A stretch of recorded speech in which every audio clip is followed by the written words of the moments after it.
Hello guys, welcome to cricket தகவல்கள். India versus Australia Border Gavaskar trophy 5வது test போட்டி இன்னைக்கு தொடங்கியிருக்கு. ஸோ டாஸை வின் பண்ண உடனே இந்திய அணியின் கேப்டன் ஜஸ்பிரித் பும்ரா உடனடியாக நாங்கள் பேட்டிங் பண்ணுறோம் அப்படின்னு சொல்லிட்டு ஒரு அதிரடியான அறிவிப்பை கொடுத்துருக்காரு. ஸோ டோட்டலி பார்த்தீங்கன்னா இன்னைக்கு டீமில் நிறைய சேஞ்சஸ் இருக்குது. ஸோ அதே மாதிரி கேப்டன் ரோஹித் சர்மா முற்றிலுமாக டெஸ்டில் இருந்து இனிமே புறக்கணிக்கப்பட போகிறாரா அப்படின்ற மாதிரியும் கேள்விகள் எழுப்பப்பட்டிருக்கு. ஏன் இந்த மேட்ச்சில் அவர் ப்ளே பண்ணல அப்படின்ற நிறைய காரணங்கள் இருக்கு. அவர் சரியான ஃபார்ம்ல இல்ல. சோ அதனால இந்த டெஸ்ட் போட்டியில அவருக்கு ரெஸ்ட் கொடுத்திருக்கேன் அப்படின்னு சொல்லியிருக்காங்க.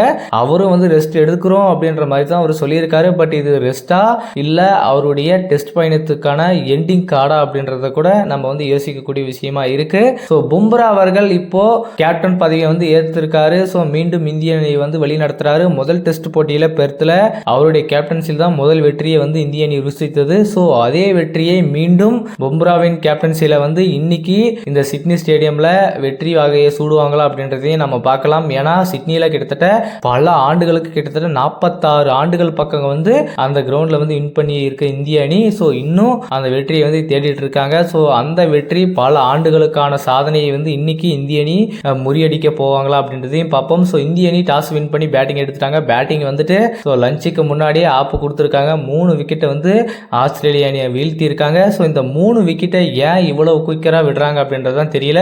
ஸோ கேஎல் ராகுலும் ஜெய்சலும் மீண்டும் ஓப்பனிங் களத்தில் இறங்கினாங்க.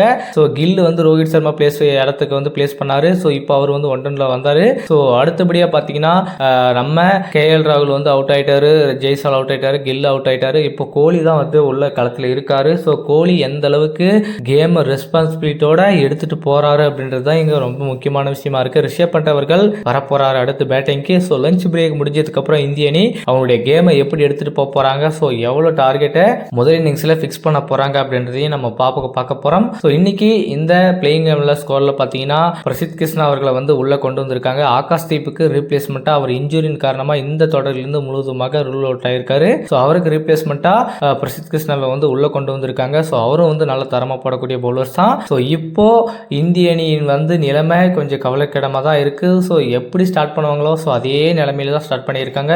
கொஞ்சம் கூட மாற்றங்கள் என்பது இந்த டெஸ்ட் போட்டியிலும் கிடையாது. ஸோ என்ன பண்ண போறாரு கோலி அவர்கள் இந்திய அணியின் இந்த சரிவிலிருந்து மீண்டு எந்த மாதிரியான பொசிஷனுக்கு கொண்டு போய் விட போறாரு அப்படின்றதையும் நம்ம பார்ப்போம். ஸோ இப்போதைக்கு இந்திய அணியின் வெற்றி டாஸை பொறுத்து தான் இந்திய அணிக்கு ஒரு சாதகமான விஷயமா அமைஞ்சிருக்கு. ஸோ இந்த டாஸ் எந்த அளவுக்கு ஆஸ்திரேலியாவுக்கு இம்பாக்டை ஏற்படுத்துது அப்படின்றதையும் நம்ம பார்க்கலாம். ஸோ எந்த அளவுக்கு இந்திய அணி முதல் இன்னிங்ஸ்ல ஸ்கோர் பண்றாங்க அப்படின்றதையும் நம்ம பார்க்கலாம். ஸோ அடுத்தடுத்து வரக்கூடிய விக்கெட் ரொம்பவே முக்கியமான விக்கெட்ன்றதுனால கொஞ்சம் ரெஸ்பான்சிபிலிட்டி எடுத்து விராட் கோலி அவர்கள் ஒரு நல்ல ஸ்கோரை டீமுக்கு செட் பண்ணி கொடுத்தா கண்டிப்பா நல்லா இருக்கும். ஸோ இந்திய அணி டாஸ் வின் பண்ணதை பற்றியும் உங்களுடைய கருத்துக்கள் என்ன, ஸோ இந்திய அணியின் வெற்றி குறித்தும் உங்களுடைய கருத்துக்கள் என்றதை மறக்காம கமெண்ட்ல சொல்லுங்க.